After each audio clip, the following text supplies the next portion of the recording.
Hello, my friends. Katie Day with the Move Me to Texas team here with another episode of the Real Advice Podcast.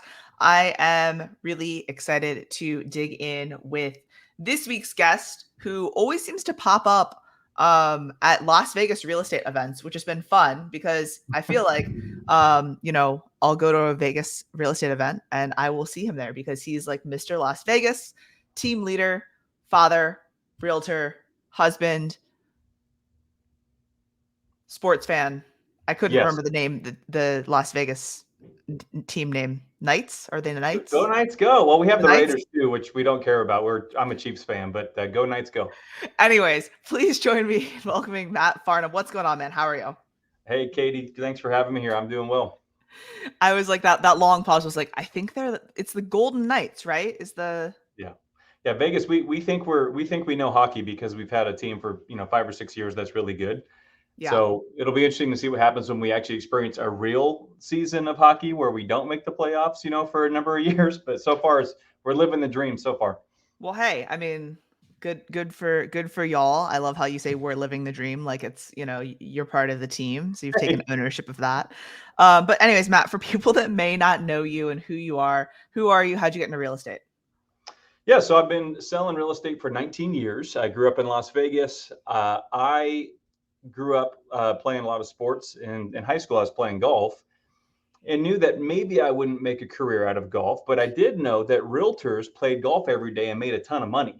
So I thought that why not get into real estate? So no, truthfully, I did kind of have that false perception of what, you see it on TV, or we always joke about HGTV is not reality, but no, I thought realtors made a ton of money and played golf every day, and you just Yeah. close house deals on the golf course. So fast forward 19 years, we've been very blessed and have done very well, but I don't play as much golf as I would like to. Yeah. So, but yeah, that's kind of the short of it. I always had a passion for really just relationship business. That was definitely what I think was wired to do, and it's kind of fun. I'm in a coaching program called Strategic Coaching. It's just for entrepreneurs. Not sure if you've heard of it, but we just did all these like personality, but deeper tests than like temperament tests and things like Yeah. this. And after I did these 3 big tests, I had to do a test in my current career and say, okay, basically, are you in the right spot? And I tested them as high as you could get in every single 20 questions.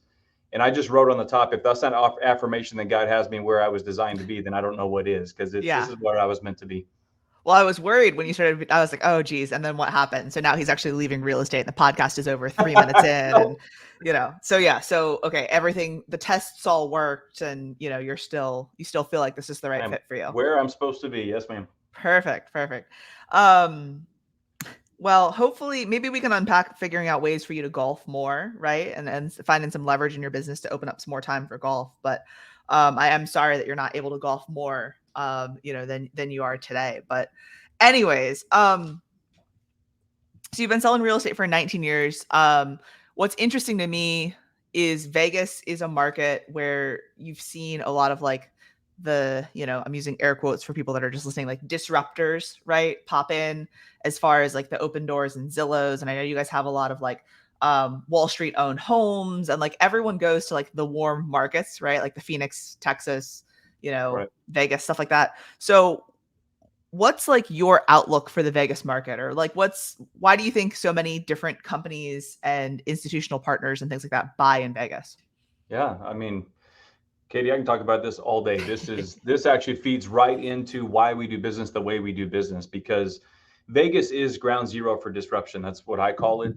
And you're talking the Phoenix and Denver and Texas. I mean, you're right in the thick of it too, of the different Texas cities and Florida. And it's because Vegas is it's a sexy topic. It's been a market with the highest highs and the lowest lows, but a Yeah. lot of appreciation potential in the last number of years. We're growing. We're a growing city. There's so many new, just so much different development and different industries coming here, whether it's medical, it's tech, it's obviously huge with the Raiders. And now we're talking about getting the NBA and the MLB. And there's just a lot of stuff happening here. So why would somebody not want to invest into our city? But the downfall of that for somebody in our profession is we're constantly competing against the next shiny thing, the radio ad, the commercial, the billboard. When you go into a new home sales office in Las Vegas, you literally have pamphlets right there of Open Door will buy your home for free. Like that's what they put in the sales offices. So it is very challenging, and not get into commission splits and things like that. But it's way beyond the open doors and offer pads. It's 17,000 agents racing to the bottom. And Yeah. truthfully, Katie, if you know, well, not you, you're a rock star, but for most agents that want to get into our business, if they're going to compete with you and me, and they just got their license, what's the only thing they can do to really compete with us? Price. Cut their Commission. fee, right? Yeah. So that is in Vegas. Every school teacher, bartender, police officer, no knock to them. God bless them for trying, but everybody's a licensed realtor in Vegas because it just seems like the thing to do. So we have 17,000 licensed agents in this little bowl of a city. It's very, very competitive. Last month, well, the last 3 months in a row, we've closed about, give or take, 1,400 single family homes a month. You multiply that by two sides, you're talking not even 3,000 sides for 17,000 Yeah. agents. So we have all the discounted, I'll list your home for X flat fee or percentage or, rebate programs and things like that. Not to go down that rabbit hole, but my point is you either join the race to the bottom, Yeah. or you deliver such an extraordinary experience and so much value that you can justify not working for peanuts. And Well, that's and so question on that and digging into that a little bit more. So like if you were a brand new agent today and you just got your license, like what advice would you give as a real estate vet of 19 years, like to a brand new agent, right? Because like it is difficult to compete with agents that have been doing this for 5, 10, 15, 20 years. right. I mean, I think you have to join a team. And I don't just say that because I'm a team leader. I mean, Tom Ferry's figured this out years ago, right? There's a reason why teams are growing so fast across the country. But it's not even so much about what the agent needs, it's about what the client needs. And the client just commands way too much service and experience than one person can deliver anymore. Like Tom talks about it, but we're in an experience economy. You have this Amazon experience you're used to, Zappos.com. You go to a Golden Knights game. It's not a hockey game. It's Vegas, right? The Yeah. music and the smells and the sounds, and like it's hockey's happening, but you're going to an experience. That's what people want now. And one individual agent, especially one fresh out of the gate that hasn't been doing this for 5, 10, 15 years, just cannot deliver that experience and service to a client that they really want. So it's almost imperative that you join a team just to be able to have the bandwidth and the support to give the client what they want, number one. And then, yeah, the training, the opportunities, the support, all the stuff that every team leader or broker would try and pitch you anyways. Yeah. You need that to learn what you're doing and have some swings at the plate, because it's one thing to help a client. It's another thing to find a client. That's the hard part. Yeah. I mean, both are difficult, but yeah, I would agree with you on that. So how long have you had a team? So you've been in the business for 19 years. Obviously, some of that was on your own. What was Yep. kind of like your journey to get to where, your business is today? Yeah, so my journey's been interesting. I was your friendly neighborhood realtor, just doing, Matt Farnham business for the first, oh gosh, maybe 8 years or so. And then I would call it sidetracked. I became really big in the REO space. Okay. I've been the number one HUD broker in Vegas for 12 years now. So did a lot of business in that, and was still helping a lot of clients, but definitely I took my eye off the ball for a season there, I would Yeah. say. And I'll tell you what really slapped me in the face one day, Katie. It was by this time I owned my brokerage here in Henderson and Vegas. And I came in the office one day. One of my agents is in the conference room with one of my clients. And I'm like, hey, so and so, it's good to see you. And they're like, oh, yeah, well, we're so glad that he works for you, since we know that you're the bank owned guy now. And I was just like, I walked down the hallway thinking, since when did I let my clients think I'm the bank owned guy? Yeah. Like, so, that moment got me back on track to really focus on the bread and butter of our business, which is my sphere. But at that time too, Katie, I was running my brokerage, so I was really doing 2 full-time jobs. Yeah. At that point, I thought, if you had breath in your body, I'm supposed to hire you, and you come into my brokerage, and everything's going to be great. Meanwhile, I am also trying to be your friendly neighborhood realtor, Yeah. and be a father of 3 young kids and a good husband and all this type of stuff. And truthfully, it was like doing 2 full-time careers, and my family was getting the leftovers. Yeah. But really what gratifies me is knowing I'm the best at what I do. And I felt like I was kind of half-ass on both. Yeah. So I Across. had Yeah. to make a decision where we kind of decided to dissolve the brokerage aspect of that and go all in on helping my clients, which very shortly after turned into Team Farnham Real Estate, Yeah. because it grew quickly. I needed help to be able to serve my clients the way I wanted to serve them. It's funny that you bring up like the bank owned and REO stuff, because like that's such a transactional transaction, right? Like these are the numbers, this is where it needs to be, this is it works, it doesn't work, this is the timing, and it just like goes, right? All of that type of business. And I know you're such a relationship guy, right? And today, the business that you have today and the business that you've cultivated is, you know, your past clients and your sphere and your people, right? So it's funny to hear you say that, because like if you would have asked me like, you know, how do you think I built my business, or how do you think I this, or how do you think I that, I never would have thought that it would have been such a transactional, you know, You thing. know what though, Katie? Nobody's ever spun it that way to me. And what you just helped me realize is, like I just shared with you something I'm going to be sharing at a big breakout session, right? And it's Yeah.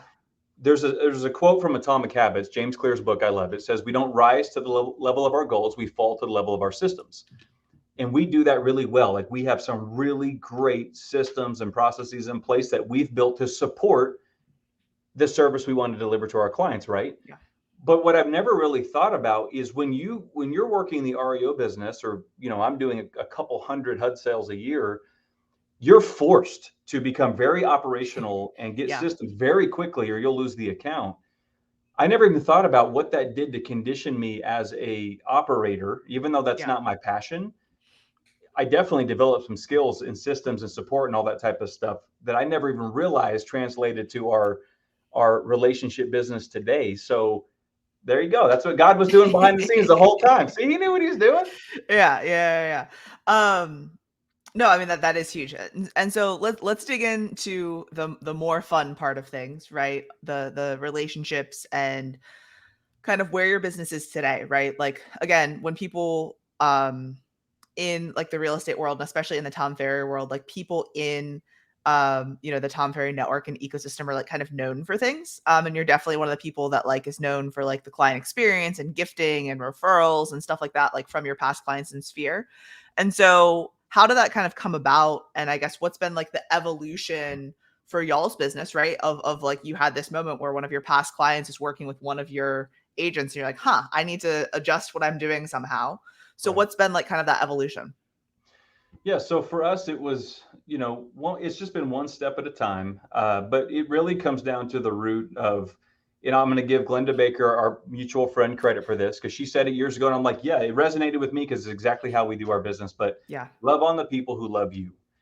Where instead of putting all the money into all these other baskets, and I'm not knocking investing into Zillow or Realtor or all these different things, because hey, if you can scale it, and there's a great business model there. However, I would challenge anybody that is vulnerable, because you're at the mercy of those companies changing what they do.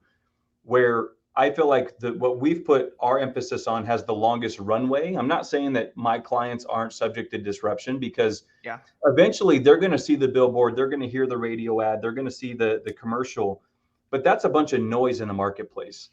And I think the last people that noise is going to penetrate is the raving fan, that when they think of real estate, they think of Matt. Like Yeah. I'm not naive to think they're not ever going to hear it, but they're not going to hear it, I don't think, anytime soon. So really going all in on just showing gratitude and appreciation to the people that already. So I think everything changed with the friends and family event that we did, to kind of say, hey, it was me and my one assistant at that time, but hey, let's get back on track. Let's reconnect with our people, Yeah. tell them how much we love them, how grateful we are. And I think we just got hooked at that moment, because it's a more fun way to do business. It really is.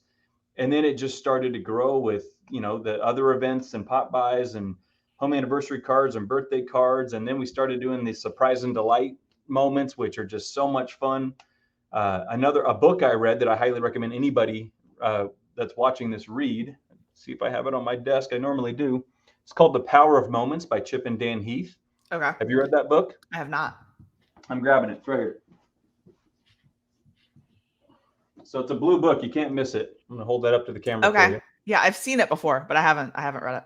So this book was recommended a couple. I follow Craig Rochelle's leadership podcast, and he interviewed this author a couple years ago. But the title says "Why Certain Experiences Have Extraordinary Impact," and basically it unpacks these moments of heightened experience in people's lives. It's moments of insight, moments of transition, moments of self-realization, things like this. But if you capitalize on these moments in people's lives, you can mark them, like really create these unforgettable memories in them. So think about a home buying or selling experience. If you're purchasing a home, like when you're signing those papers and you get those keys dropped in your hands, like that's a moment just a few times in your life you might experience. Like Yeah. if you capitalize on that right, you can mark somebody, right? So that really influenced us leveling up how we do a lot of this stuff. Yeah. And then through the transition, of course, we dabbled a lot of stuff. And then where we really started to tip the scale was when I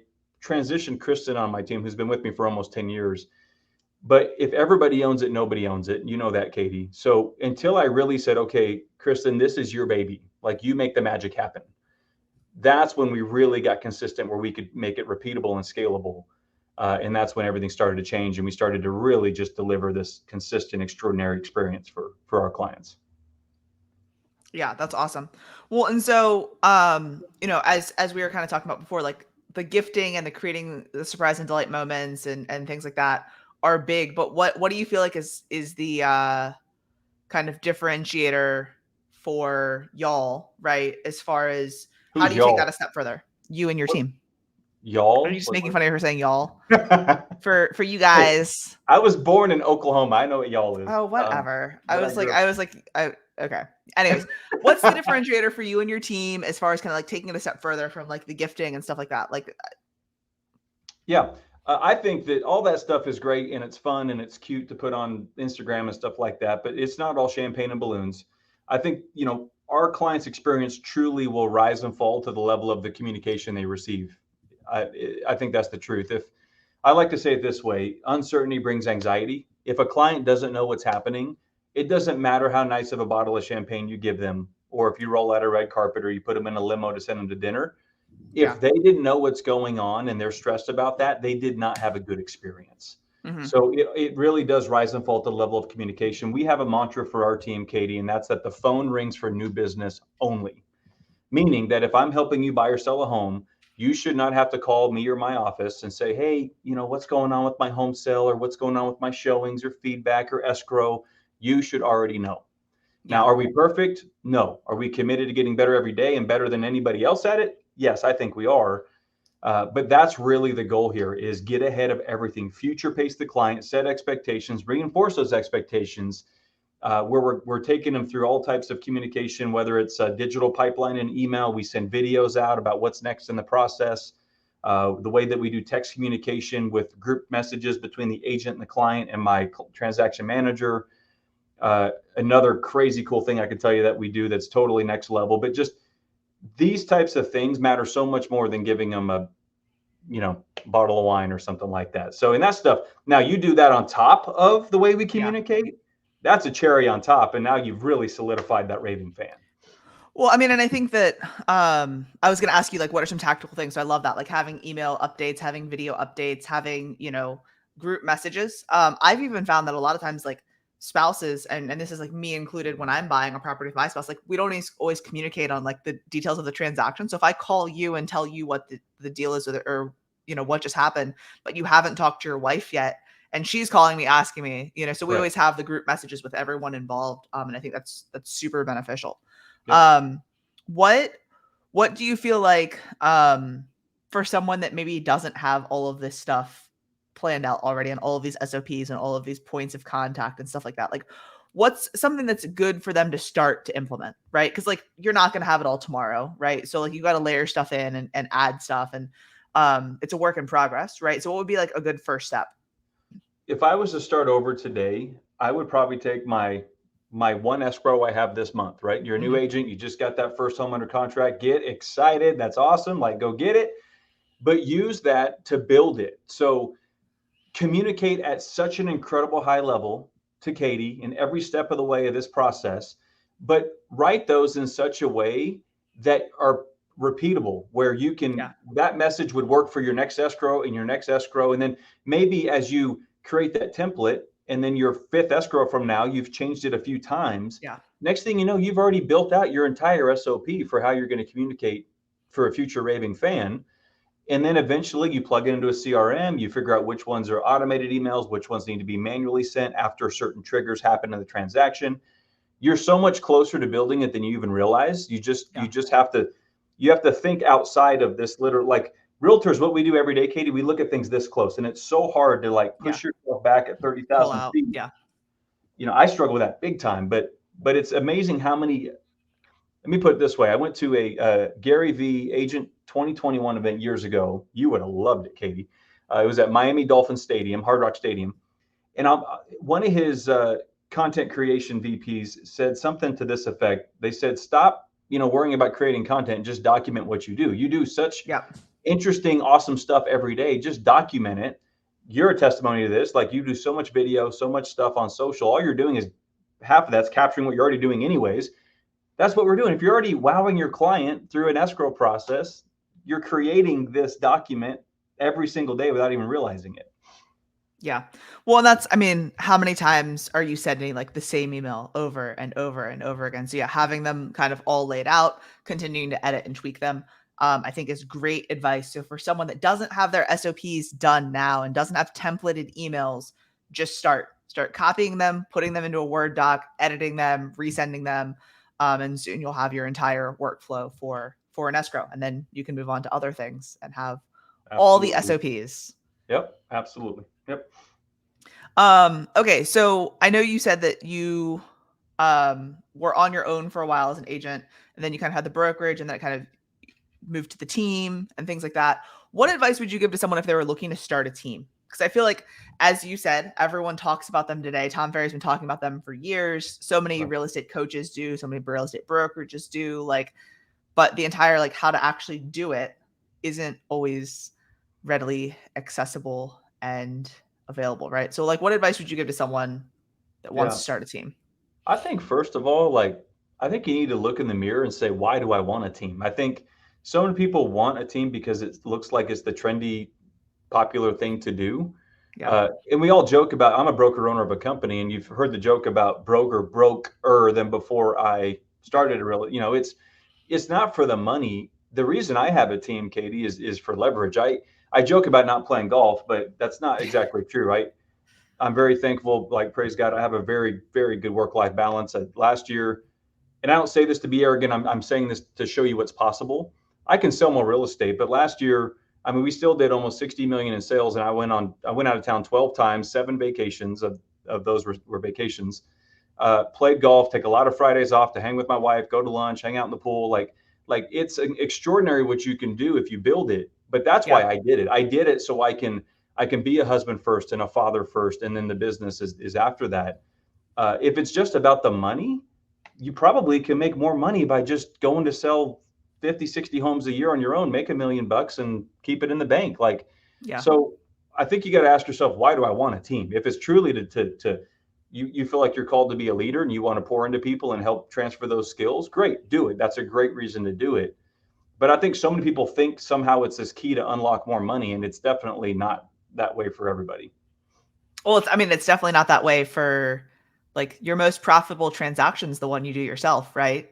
So, But the then when you problem start is, adding in, and I know that now, just transparent, keep it real. I could make more money if I didn't have a yeah, team and I just focused on my people. But the problem is when I wake up 10, 15 years from now, it's still up to me to wake up and sell a house. yeah, So that's what it is too. Is the goal for a team to where eventually you can maybe not have to work 5, 6 days a week yourself, or, so my goal is I'm never going to stop selling. I love it. I love it, but I just want to work with the people I want to work with. So if that means this year I'm doing 10 or next year I'm doing 25, because those are my besties, those are my Katie's and my friends and my pastor or whoever, then I yeah, can do that, but I don't have to do that. That's what I'm building right now. yeah, for sure. So switching gears a little bit and digging into sports, you said that you are not a Raiders fan, but you're a Chiefs fan. So I have to drive home on Raiders Way every day. The practice facility is literally like outside my neighborhood. But Yeah. yes, Chiefs Kingdom all the way. Shout out to Treasure Davis. She's got my back on that. But no, yeah, I've been a Chiefs fan since I was little. Okay, so that was like a childhood like family team, and so picked him up. Well, actually, the story is I was a Joe Montana fan. When you're a little kid, you're a player fan, right? So I Yeah, was a Joe yeah. Montana guy. Truthfully, I had like 49ers all in my bedroom, Okay. but it was all about Joe Montana. So when Montana went to the Chiefs, I said, forget this Steve Young guy. I don't like him. I'm a Montana guy. I went with the Chiefs. So I was in grade school, and I never left the Chiefs after that. Okay. All right. Fair enough. Fair enough. It's always interesting because, especially because, like, I mean, the Raiders, like, um, when teams move or things like that, like, do you pick them up? Do you not pick them up? Do you do the local thing or not? So it's always I interesting. wish we would have got an NFC team because that would have been easy. I could root for them all year unless they ever matched up in the Super Bowl. But no, we had to get a division rival. Well, at least you get games you can go to, so that's Right. nice. Yeah. I was at the Chiefs game last year. I think we beat them by like 40 points or something like that. It was awesome. That's I'm sure that was an interesting game to go to. Yep. Cool. Well, I feel like we've been all over the place. So focusing back in on real estate, I know you mentioned your book about the power of moments, right? What are some other books that you would recommend real estate agents read? Man, a book I recommended this morning to the team, just, you know, on topic is Go for No. Okay. So, as we know, Katie, right now, I think the message as team leaders is trying to get our agents to understand that what got you here won't get you there. We're moving into Yeah. a market where we just have to have a different cadence and accountability of discipline and habits and consistent execution on those things that truthfully I've failed as a team leader the last couple of years of really holding agents to that standard and accountable. And it's not about being militant. It's about knowing that, hey, I really care about you and your family. And if we don't do these things consistently, we're not going to get you to where you want to go. But we're talking about this morning, even in a meeting, about the fear of rejection or these phone calls. But there's a book, Yeah. Go for No, that's excellent. And there's a takeaway that's just so applicable to this conversation is, have you read the book, Katie? I've not. You're giving So me all books I haven't read before, so I like it. it's a short read. You would love Power Moments. It's a short read, Go for No, but there's a part of the book, and he's basically describing the situation where, as agents, I'm going to translate it to realtor talk. Okay, as agents, when you're prospecting or you're trying to meet people, and you're getting rejected or hung up on, or no, not right now, or I'm not ready. What we feel like we're seeing, it's like we're driving down a freeway and we're passing all these wrong way signs. Oh, wrong way, wrong way.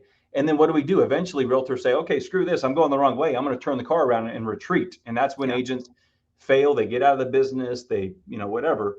When really those are mile markers. That's what it is. Like, and every time we pass a mile marker, we're getting that much closer to our destination. It's just, we just don't see it yet. We're literally, you could turn that car around Yeah. and you are 1 mile away from the beautiful, whatever, turn off that, with the view that you're Yeah. wanting to do, Yeah. Yeah. overlook, or whatever. But it's just a great principle, especially right now when we just have to have a much bigger discipline of executing these habits every day. Have you seen that, like, I don't want to call it a meme, but have you seen that, like, kind of cartoon of, like, the two people that are, like, trying to mine Yep. for diamonds or whatever, and, like, one of them, like, stops and they're, like, this far from, like, the gems or whatever, and the other one keeps going. That's That's exactly what I'm saying. yeah. I actually just dropped that in, like, our little motivational, kind of daily huddle thing the other day, because it was like, it's Yeah, the same thing. Like, how often are you making your prospecting calls as a realtor, right? Or even doing follow-up calls with people you already know or you've already met. And, you know, you're never gonna make that first phone call to Matt, and Matt's gonna be like, "Oh yeah, I'm pre-approved, I'm ready to buy, and I'd like to go out and look at homes tomorrow." Like, it's right. always a journey, right? Even with the people you already know. So, yeah, I like that. I like that a Yep, lot. that's good. Another book I'll tell you is, I'm a reader just like you, right? I always say that the day a leader stops learning, he forfeits the right to lead. So as long as I'm going to be in any type of role where I'm leading people, I'm committed to personal development. I'm sure you are too. There's my new coach I'm working with, the strategic coaching, is Dan Sullivan. He's written a couple really great books, bestsellers. One's called Who Not How, Yeah. really, really great book. And then The Gap and the Gain I just finished. Have you read that one? No, I'm laughing a little bit because Who Not How I tried to listen on Audible, Yeah. and it's just like Who Not How. When, like, it's repeated over and over again at, like, faster than normal speed, is really hard to listen to on Audible. It's like a adult Dr. Seuss book. That's funny. So that's one that I would recommend reading the actual book, because I actually had to go out and buy it because I was, like, trying to listen to it and I couldn't concentrate hard enough. I know Maybe how you that's my ADD, but it was just like it was a I lot. I got through that one okay, but there are definitely books that I know what you mean. But The Gap and the Gain is another book that Yeah. Ben Hardy wrote, again, collaboration with Dan Sullivan.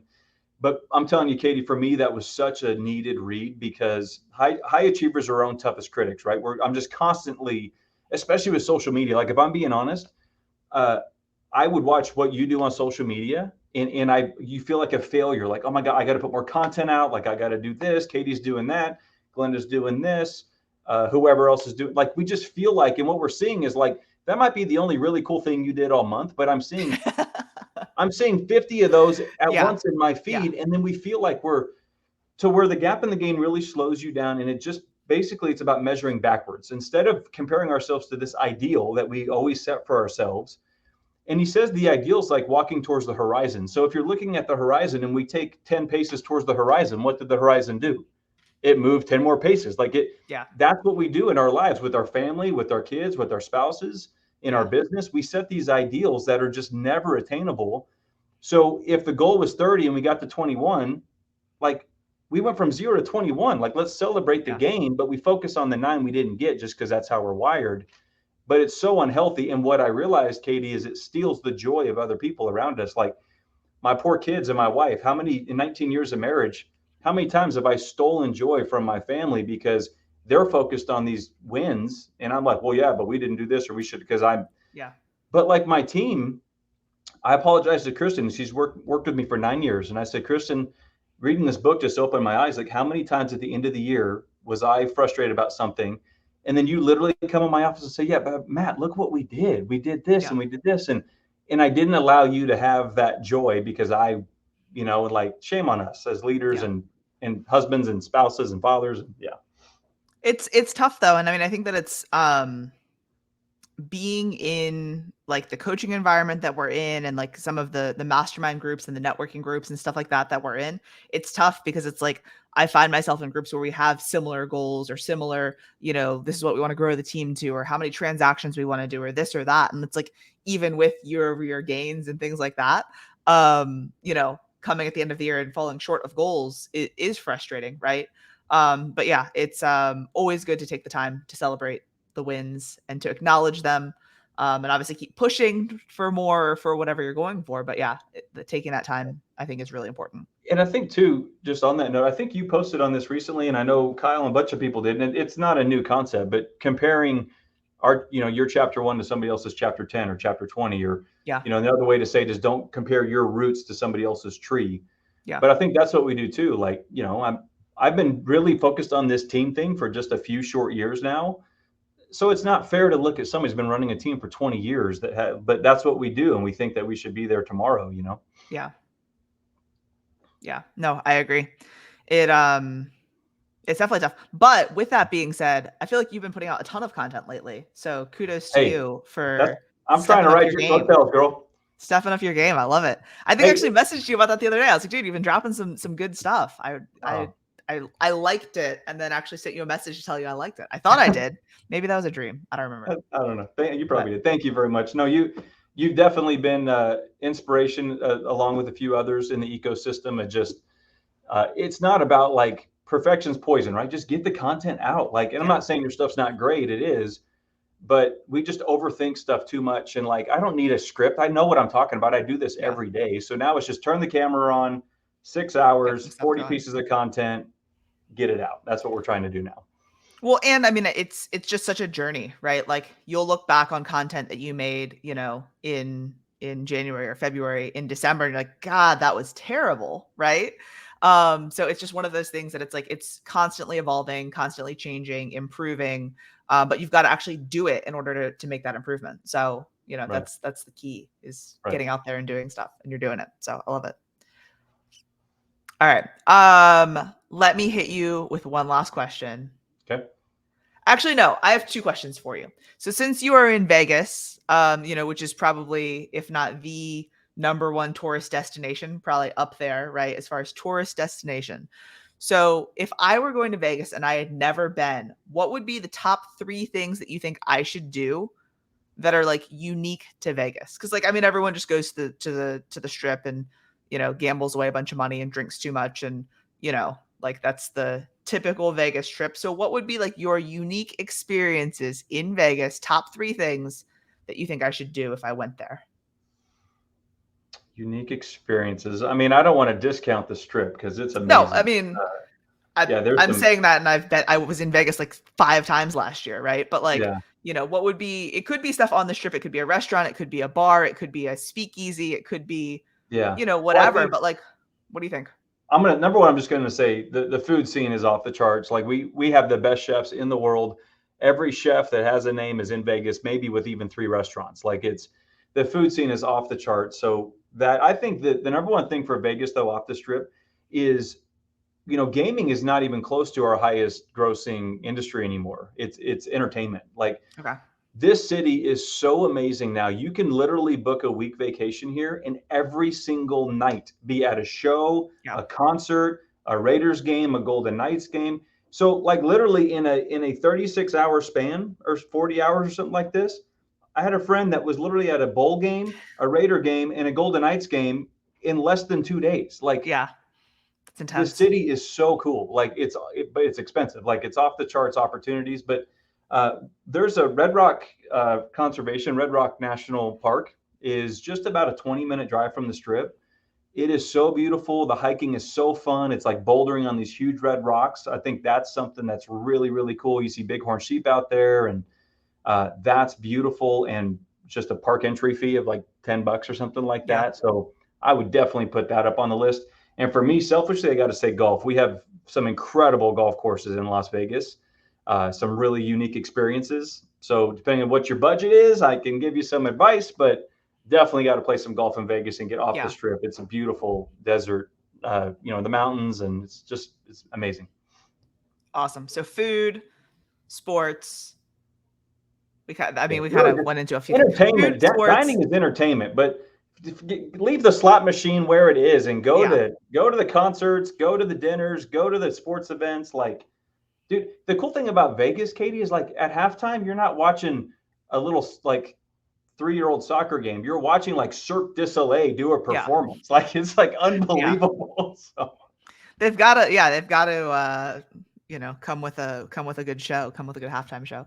No, the Red Rocks is really cool. And two, also if you're not a hiker, you can just drive through the park and get out and like walk around a little bit, take some pictures and take in the scenery.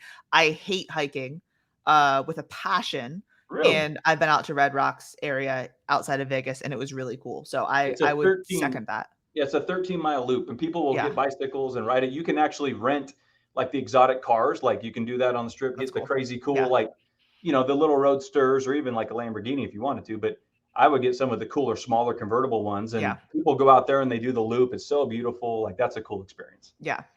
Yeah, that'd be more up my alley. I hate hiking. It's terrible. No, I love that. Lots of great ideas. All right. So being in such a food town, I feel like this question may actually be hard for you, but this is the one question we ask everyone on this podcast. And if it was your last meal on earth, Matt, what would you be eating? Oh my gosh. Oh my gosh. I love food. Man. Okay. Sticking with the Vegas theme, if I had one last meal, I think I would go to Bavette's Steakhouse at the Park MGM Okay. right before a Golden Knights game. There's a Chicago steakhouse in Park MGM, and on game nights, you're in this fine dining restaurant, this really nice, beautiful, kind of intimate, dark steakhouse setting. The food is off the charts, unbelievably good, but everybody's in Golden Knights jerseys in the restaurant Yeah. because they literally walk from their unbelievable meal right over to the game. It's such a cool experience. If that was my last night, I'd probably say, "Hey, baby, we're going to Bavette's and going to the Knights game." So Awesome. there you go. What's your steak of choice? If I had one last steak, dang, I don't know. I guess I'm I'd have to really do. I usually do a ribeye, but I guess I'd have to do a fillet if it's my last steak. So okay. All right. yeah. Or you could do like like a Wagyu ribeye, like just. Oh, there you go. Yeah. Anyways, all right. If someone does want to connect with you because they're coming to Vegas or they have, a client moving there, where's the best place for them to connect with you? Well, so the handle's right here on the screen, but at Matt Farnham, that's my Instagram and Facebook. So I'd just say DM me, connect with me there. That would be great. Would love to connect with as many people on that platform as possible. But just Team Farnham Real Estate, teamfarnham.com. Team@teamfarnham.com is our email. So pretty easy to find us just look for the team with the most 5-star reviews on Google. That's us. Awesome.